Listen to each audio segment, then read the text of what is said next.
DG Stéphane Balamwange Congo ya Lumumba Congo Tafachi Beton Tangwe koki oyoyo Tangwango yangoyo ekoki Tolanda kango Papa Stéphane Balamwange Oyeye Katumbi Chapwe en 2006 a dribblé tous les Congolais. Il s'est fait élire comme Congolais, député provincial. Il a menti tout le monde. Il doit être pourchassé et poursuivi jusqu'à son dernier retranchement.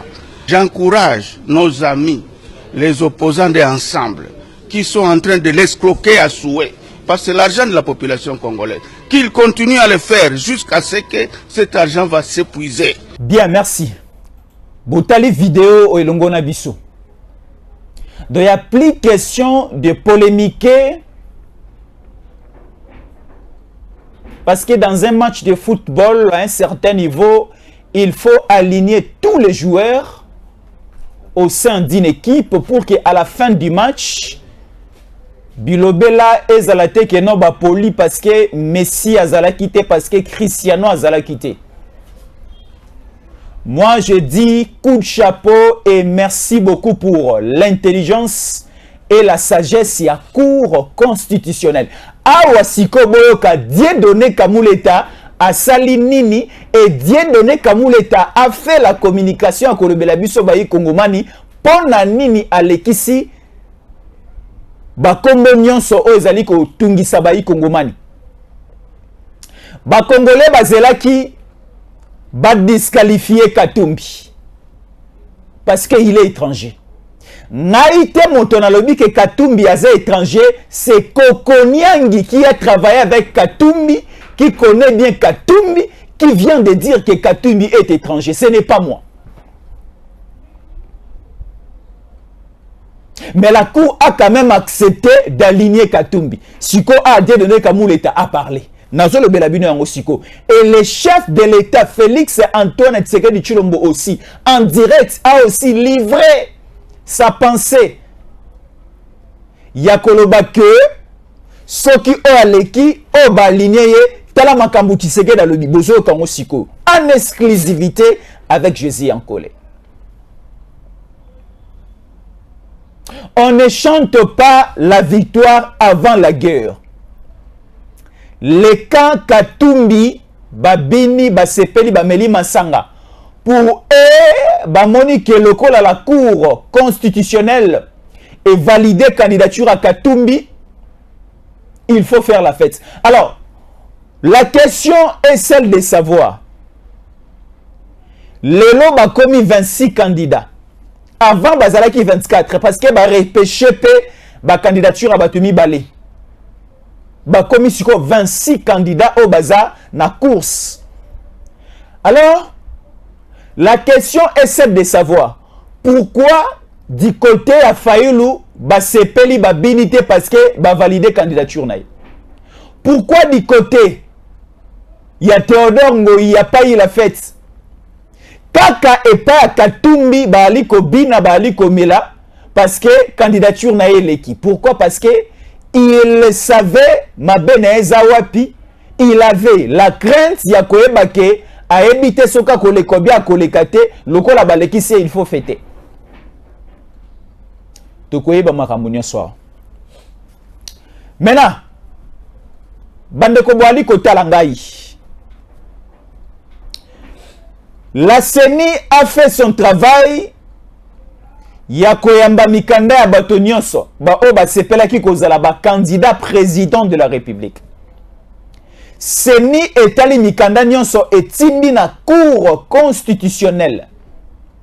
Vu la pression occidentale et la pression au niveau national, la cour constitutionnelle a tranché ces problèmes pas parce que Mondele a émis Kakasala. Pas parce que baï parti politique y a quatre oppositions, bali qu'on travaille avec les Rwandais, ba imposer Bisoto Sala. Mais la Cour constitutionnelle a joué une intelligence très haute. Quelle est cette intelligence de la Cour constitutionnelle? Rentrons na mikolo mileki.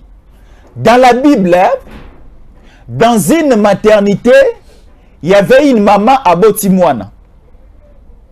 Na ba maternité, ba maman ba botaka ebele. Au côté la kuna soki 50 maman, 15 maman, 20 maman ba boti à la fois. Na kati ya hôpital, na kati ya maternité. Na maternité wana ba maman ba botaki ebele. Mais parmi ba maman o ba botaki mokolo wana, il y avait une maman. Oh abotaki abalukeli mwana na laleli mwana kufi. Alors na même maternité, il y avait une maman oh abotaki na ba condition malamu.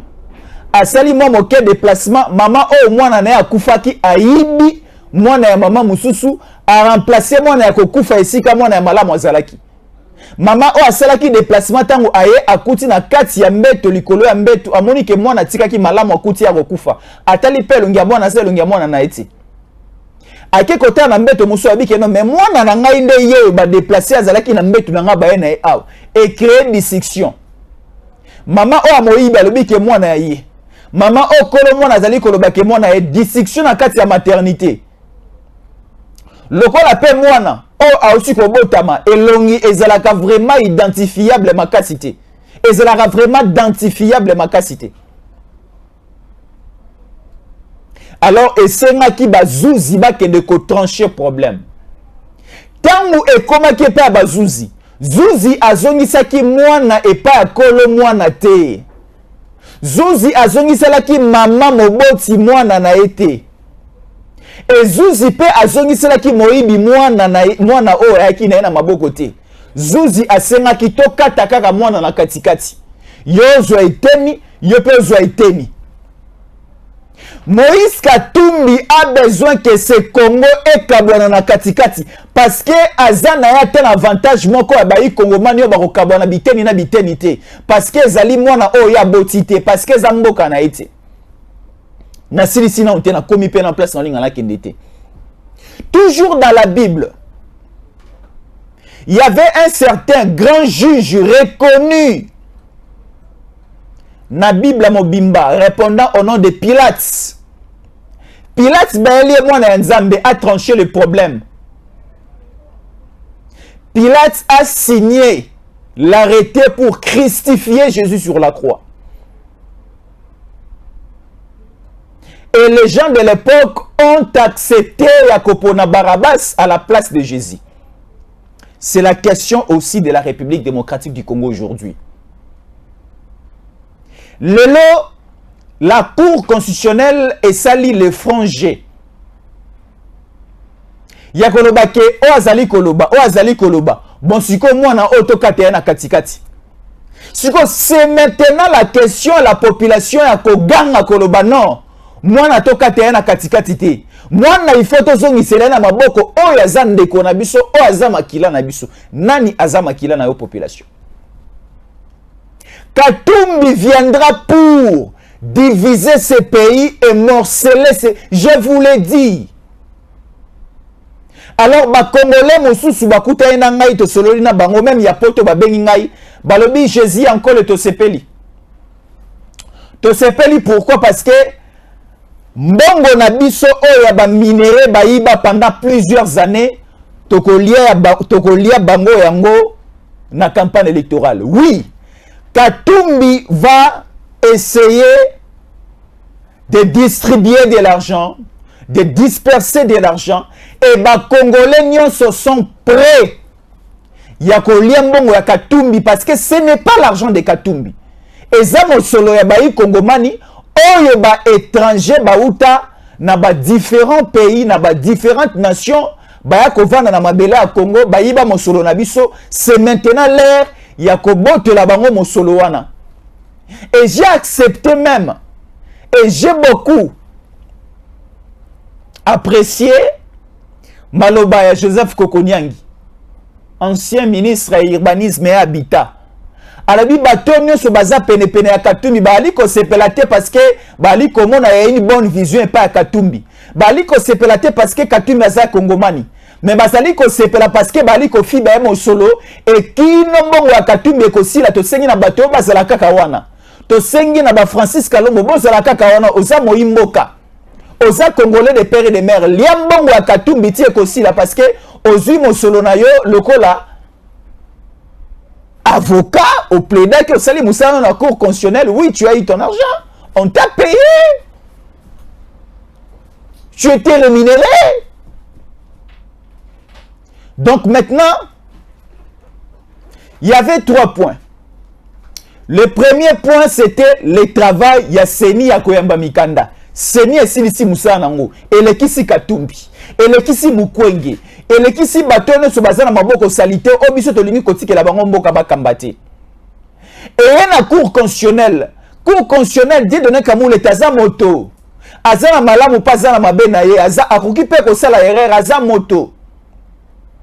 Dossier à Katumbi et la cour constitutionnelle, pas selon la volonté de la population, mais selon la volonté à Batomoko Songolom Pakala. Tikoyo, la balle reste na maboko ya population. C'est la population maintenant de juger qui doit prendre possession, la gouvernance de ces pays. Nous avons un sérieux problème aujourd'hui. L'agression rwandaise continue à nous fragiliser, à nous déranger dans la République démocratique du Congo. Ni Tété Félix, ni dans la position de la moitié. Ni Tété Félix, ni déjà Goma et Kena Ngamba Wapaya. Telle menace au Katumbi.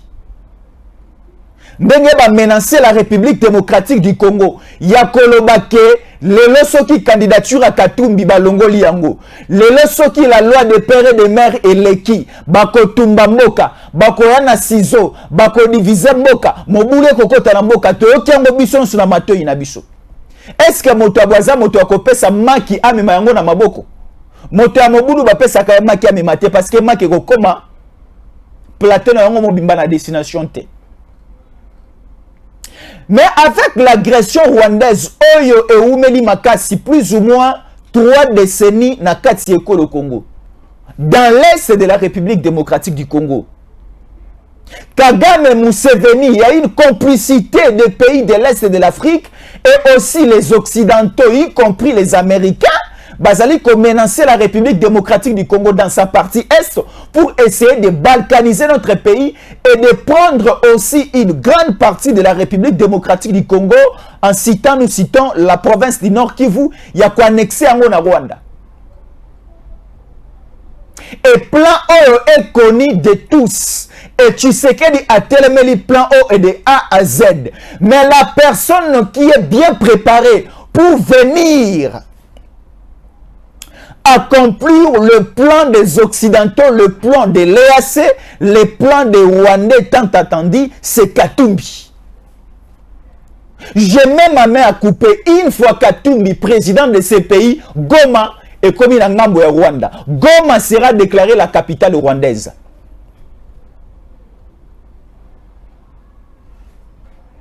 Parce que la volonté politique n'a monté ma Katumbi ezate. Tala. Être président de la République, c'est totalement différent. Motaza dans l'hôpital, au foutelier Mosolo, abimi dans l'hôpital. Être président de la République, c'est totalement différent.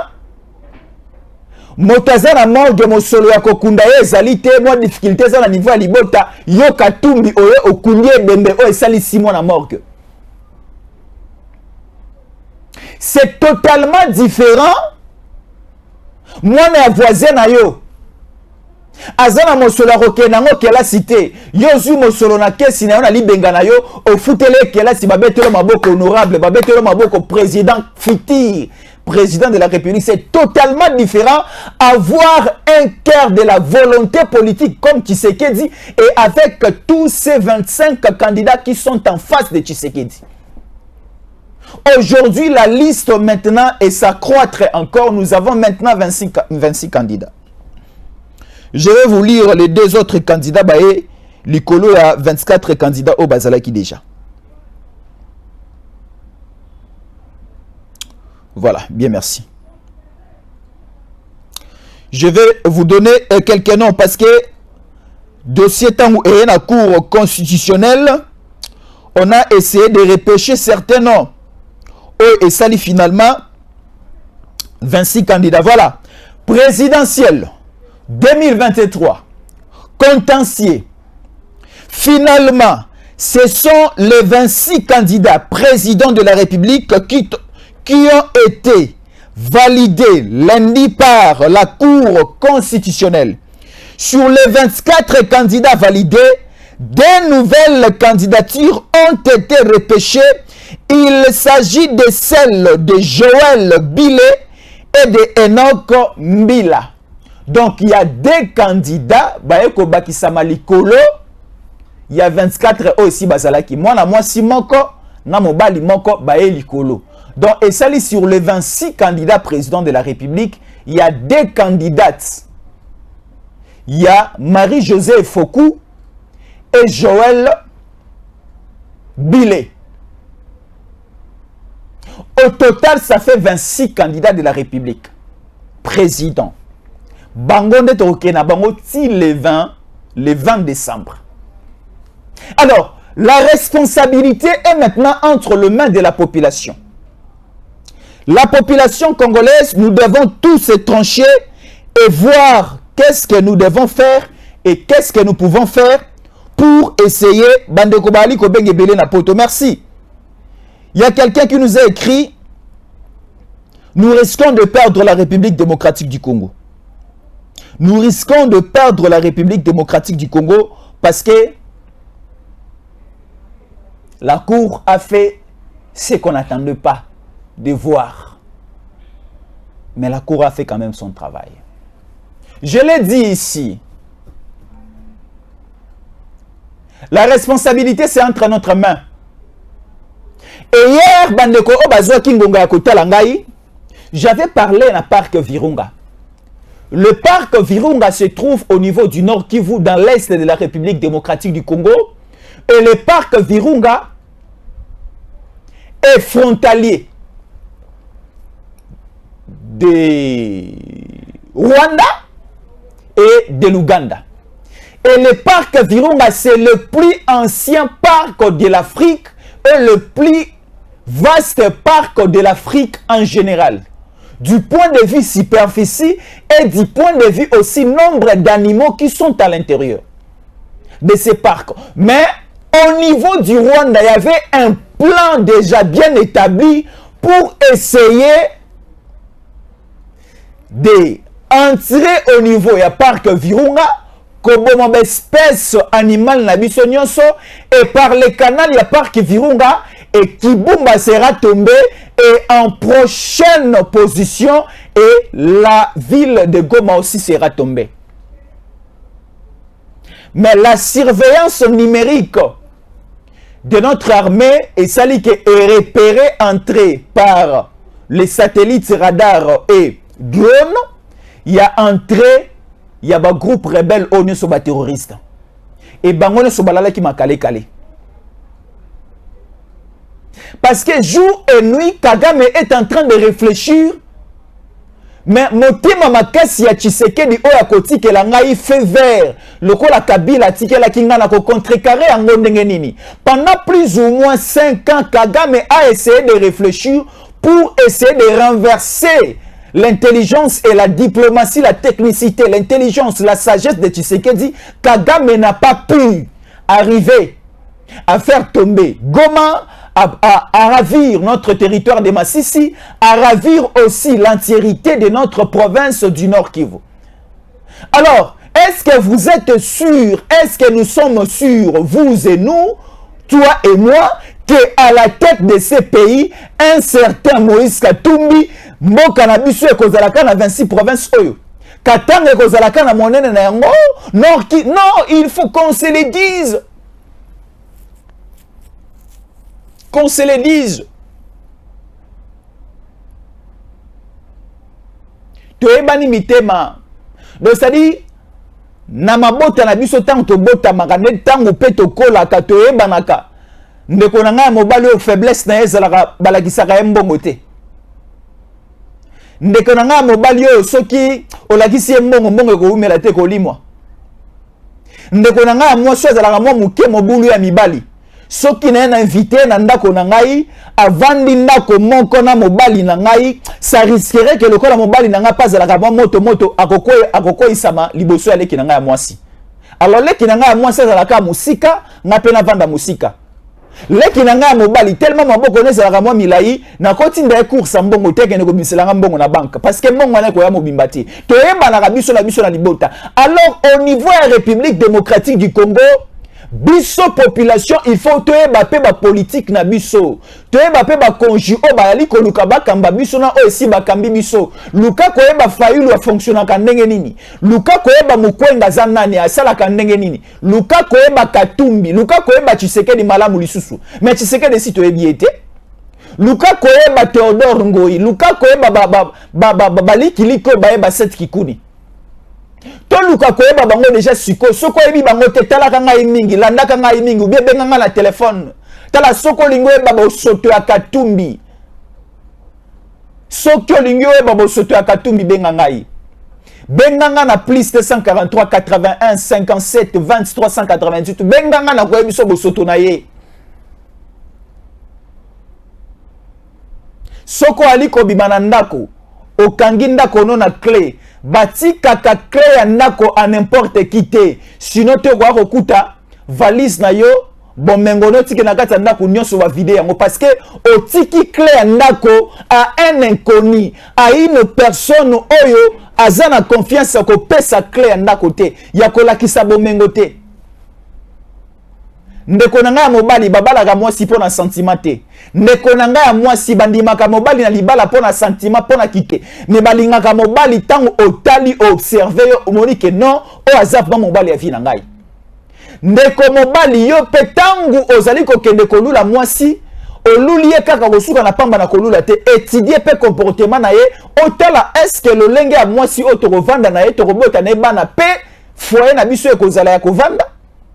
Mais kotala bande kone so bali ko akoluka ko konja mboka oyo na azali kotala bango bazana via mulayi na likola mboka oti donc ça dit soki bazwi mboka o un mois c'est trop 3 mois c'est trop une fois kaka ba vandi likolo ya bo konja mboka oyo déjà toko ka ba groupe armé belé ko telema déjà toko ka non 50% responsabilité à telle province et comme na maboko ya Rwanda 60% responsabilité à commandement à telle province et comme na maboko ya Uganda et 70% responsabilité du y a la régie financière il y a telle province et commune à Maboko et Zambie parce qu'ils sont de là.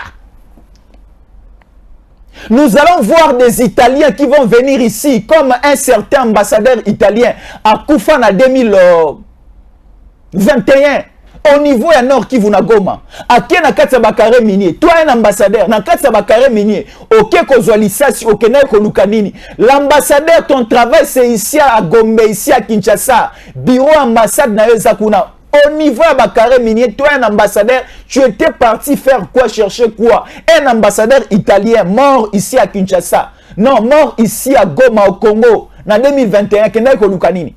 Nous connaissons l'histoire. Alors, les Italiens, ils se belé à Congo, la bomengo na biso. Okotuna nani. Mokonzamboka appelle ça café vert. Parce que ceux qui Mokonzamboka, c'est qui? Mokonzamboka, c'est les garants du bon fonctionnement des institutions. Le chef de l'État nomme les mandateurs. Le chef de l'État nomme les généraux. C'est la volonté. Nous avons aussi des ministères régaliens au chef de l'État. C'est le chef de l'État qui nomme les premiers ministres, mais les premiers ministres forment son gouvernement. Mais il y a des ministères régaliens. Est-ce que vous le savez? Et dépendamment de la volonté à premier ministre, il y a un ministre, un moteur, un ministère. Et comme il y a une volonté à Mokonjamboka, il y a un ministre, un ministère de la justice, il y a un ministre, un ministère de l'intérieur, il y a un ministre, un ministère de la défense, il y a un ministre, un ministère de la finance, il y a un ministre, na niveau, il y a ministère à budget. Donc, ce sont des ministères régaliens au Belé Mokonzi Mboka. Alors, si nous osons aujourd'hui donner ces pays à une personne répondant au nom de Katumbi, nous allons voir nos carrés miniers, nous allons voir nos provinces et c'est là que budget Mboka Nabisu Matamakasi, et nous allons aussi voir notre pays renversé. L'intelligence de Dieu de notre l'État a tué des populations de Katamakambo.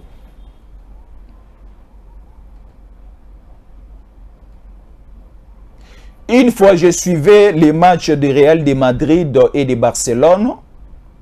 À la fin du match, à l'époque, Messi a zobeta na Barcelone, Cristiano a zobeta na Real de Madrid. Non, non. Oui, voilà, c'est ça.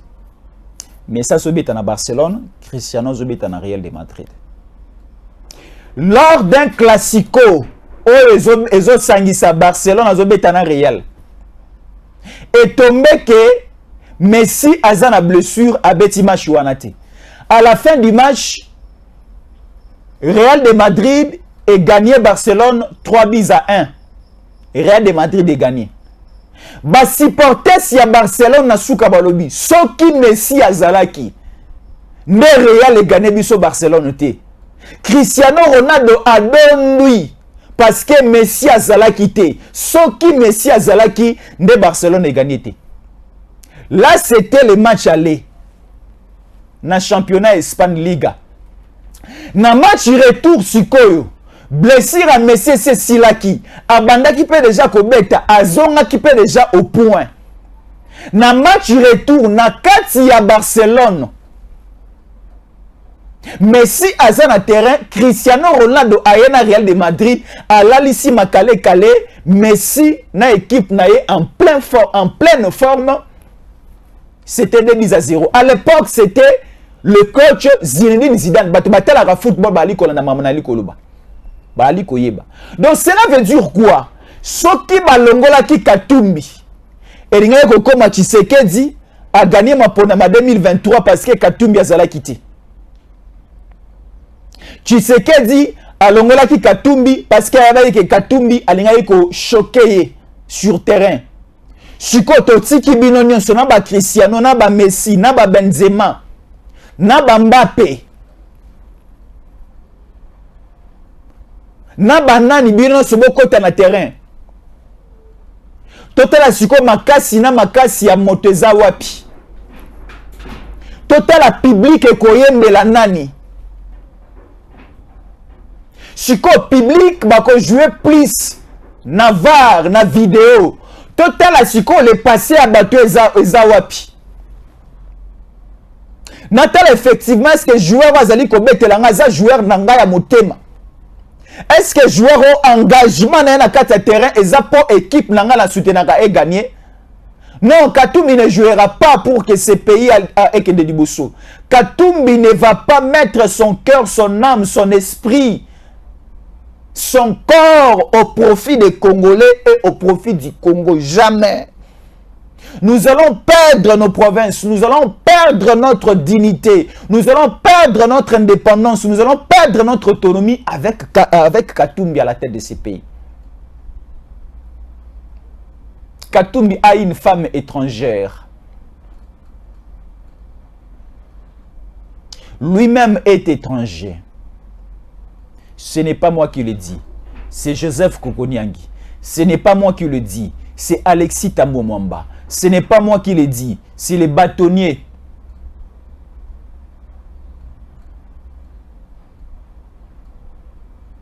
Il y a Lubumbashi. On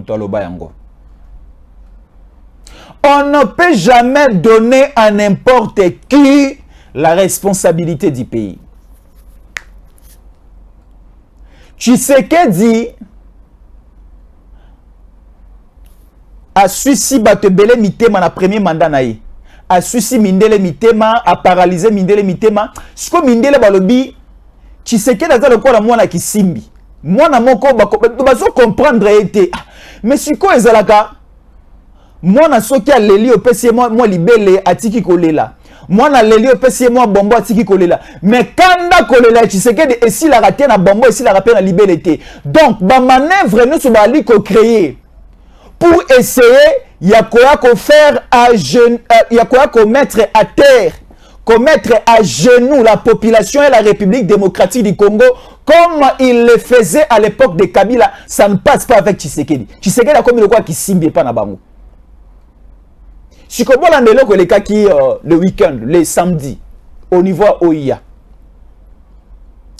Au niveau OIA, bureau Mokonzambo Kezakuna, na kopé à Mokonzambo Kayakolala, na libota na yena famille, na première dame, on a pe simbote, bali ko vanda kuna, bali ko lala kuna, na kan chachi na OIA.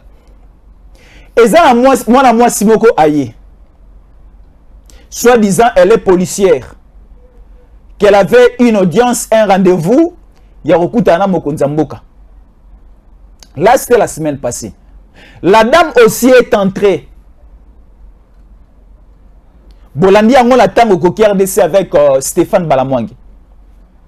Moi si ayena mando ki kaka ndenge babomaki Mouzé Kabila na kati ya bureau na ye ndenge pe stratégie e uti Kigali moi si o akota kino na bureau ya Tshisekedi aboma Tshisekedi likolo ya mesa na ye ya mosala.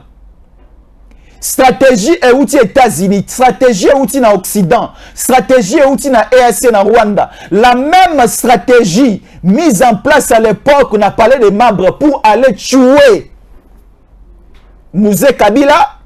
Rachidi était témoin, Edi Kapen était témoin. La même stratégie utilisée, Bakeno Koboma Tshisekedi, c'était la semaine passée. Koboma Tshisekedi, eza Koboma nga, eza Koboma yo, eza Koboma mboka mobimba. Mais, elle est quittée. Tala Siko et Simba quitté comment? Moi, suis anaye. A placé Mandoki naye, Mandoki déjà chargé, et déjà ceux qui a coûté na Tshisekedi et directement Tshisekedi à la linacé. A côté malamu. Aleki na première barrière. Ba garde ba contrôler pe ba lekisi. Aleki na deuxième barrière, ba contrôler ba lekisi. Aleki na troisième barrière, ba contrôler pe ba lekisi. Quatrième barrière botu na nini. Kuna quatrième barrière bato bazalaka te bisimbi nde bazalaka. Les invisibles nde bazalaka. Bango maboko na bango zalaka karaboy. Et telema. Bisimbi wana sikoyo. Nde babimisi mwana mwasi wana règle makila. Mwana mwasi wana cycle na ye. Et si asilisa yiko bimisa makila. Mais mwana mwasi wana akomi ko bima makila kaka na palais na OIA. Avant Koutana Tshisekedi. Kobimise makila et créer les malaise. Malaise o créé les wana biloko nyoso aki nango kole na kata nzoto komi ko ko komi ko sopana ba ko kangaye. La sécurité de Tshisekedi, ce n'est pas simplement bateau bazali ko kengelaye. Il y a des bisimbi de la culture congolaise, il y a aussi Dieu qui est en train de sécuriser Tshisekedi. Est-ce que bisimbi la culture na bisu ya mboka? Le même bisimbi ba bisimbi peut pas ko sécuriser Katumbi, non, parce que la culture est totalement différente. La culture congolaise est qu'on soutenir Katumbi et qu'on sécuriser Katumbi parce que la culture congolaise ne reconnaît pas Katumbi. La culture congolaise ne reconnaît pas Mukwege. La culture congolaise ne reconnaît, ils allaient qu'on reconnaître Tabato Nyon sauté. Les Bissimbi ont parlé au niveau, il y a OIA. Et Bimisi mon amour Makila. Et Bimisi Makila comme pas possible. Et créer Makila. C'est-à-dire, au moins, ils ont des commusus bakoti mais à côté là au poison likolo à maï. Aye pe na verre ya maï a cheli au poison. Yo pe olinge kaka o banda komela o ki diarrhée zuyo. Oki diarrhée okende mo lo mbango na nzongo inene okende kosala na verre wana ndenge kokwelo na maboko ozui même pas temps ya ko consommer maï. Voilà ce que Dieu crée lorsqu'il ne veut pas que le mal arrive à son peuple. Et Dieu ne permettra pas aujourd'hui que les étrangers arrivent à gouverner et à prendre possession de ces pays.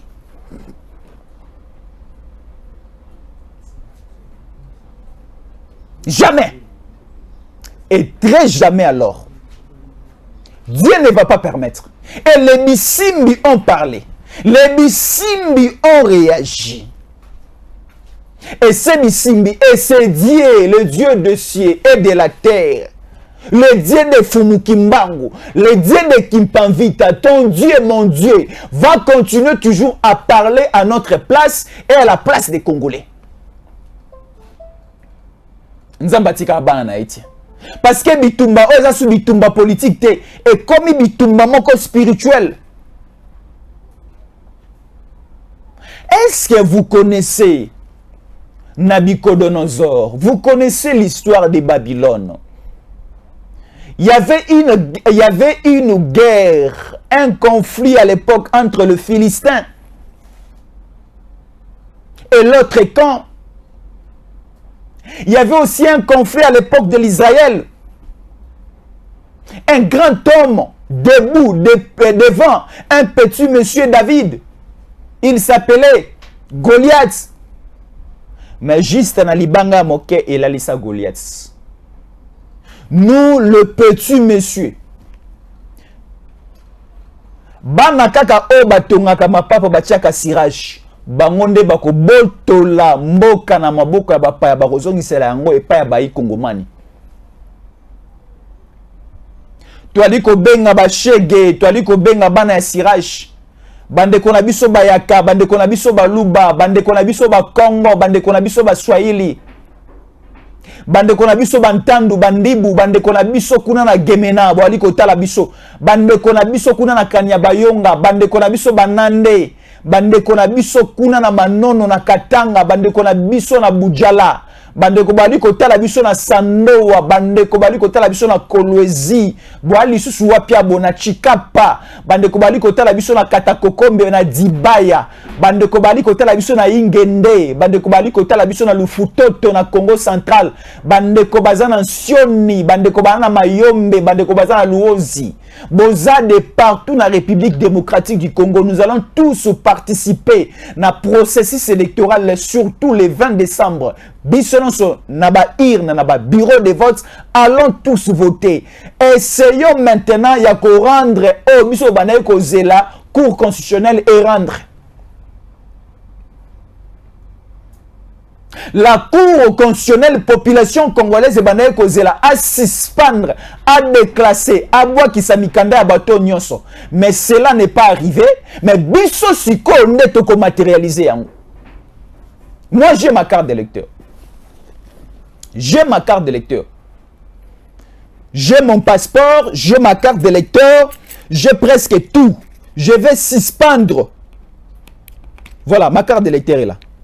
Kabila m'avait demandé de ne pas aller prendre la carte d'électeur. Kabila, Olive Lembe, Shadari, Mwilania, baebisa ngana kende kozwa carte d'électeur na senité. Na boya ki koto sabango parce que bazaba Kabila zande konanga iti. Na ndima kinde konanga Tshisekedi aebisa ngana kende koluka carte o na kenda ki tongo na kena zu carte nanga. Na ali ko bomba yango. Et la différence avec ma carte, Kino Lelo ata kombo moko elimwete. Mon nom est là. Fiston Jésus Yanko le Katanku. Voilà. C'est encore clair ma carte d'électeur. Yangonde Egope Sangai Zela. Ça c'est la Cour constitutionnelle. Cour constitutionnelle nanga yango eko invalidé ba étranger nyonso. Ba candidat président de la République étranger. Cour constitutionnelle yango. Nako invalidé Katumbi awa. Nako invalidé Mukwenge na Cour constitutionnelle onali kola kisabino. C'est ça la Cour constitutionnelle. Congolais nyonso tombola motoza na poto na Belgique oza na eloko oyo. Oza na France oza na Cour constitutionnelle oyo. Oza na États-Unis na Canada na Afrique du Sud bino so boza libanda ya mboka. Soko oza na oyo to bengi yango sous carte d'électeur to bengi yango Cour constitutionnelle. Ndeko na ngai oza na Kolwezi na Lubumbashi na Kamina. Ndeko na ngai oza na Kasai Munena, ndeko oza kuna na Nord Kivu.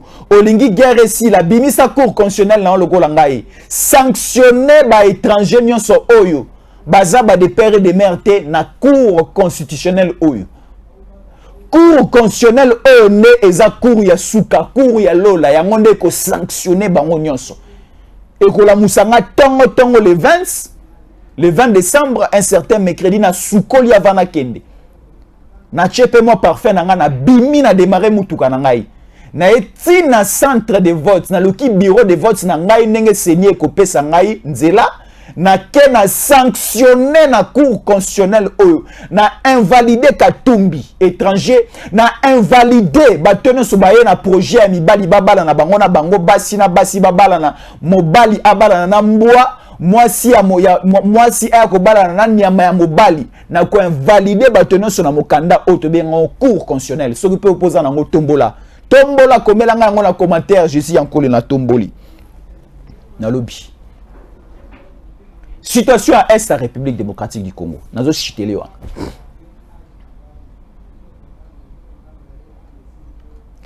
La situation est maintenant calme.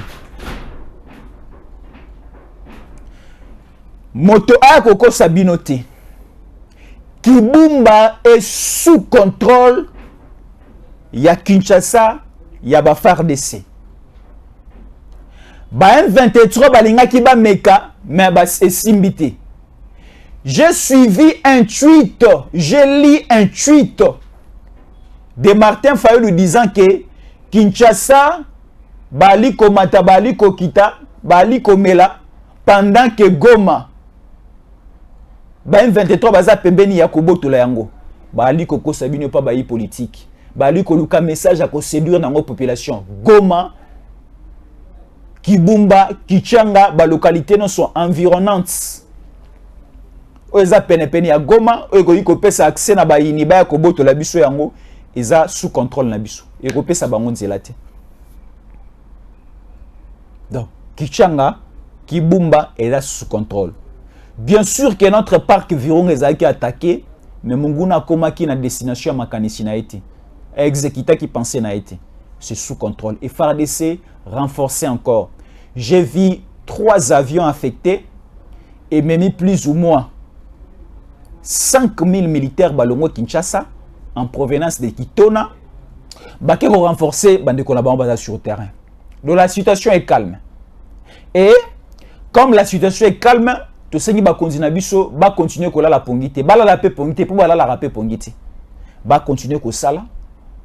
Kimia totalement dans le quotidien, mais va continuer toujours à sala pour Kimia et continuer à ingela malembe. Bande konabiso ba wazalendo de peut-être simana bango, va continuer à sala musala. Merci beaucoup de rester fidèle à nos programmes et à la prochaine.